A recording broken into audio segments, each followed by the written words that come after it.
और election commission medical and chemist association के election के फ़राइज़ अंजाम दे रहा हूँ, जो हालात हाज़िरा में भी इलेक्शन की ड्यूटी में कर रहा हूँ। मैं इस बहस में नहीं जाना चाहता कि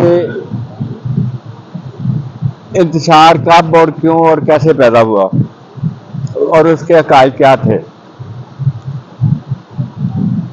मैं मुनासिब समझता हूँ कि डॉक्टर इरशाद शरीफ डार अजीम शख्सियत के गैर अखलाकी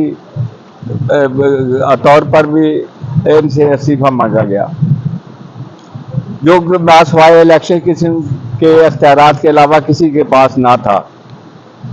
लेकिन फिर डॉक्टर इरशाद शरीफ डार ने जिस जुर्रतमंदी का मुजाहरा किया, मैं समझता हूँ वो काबिल तहसीन है।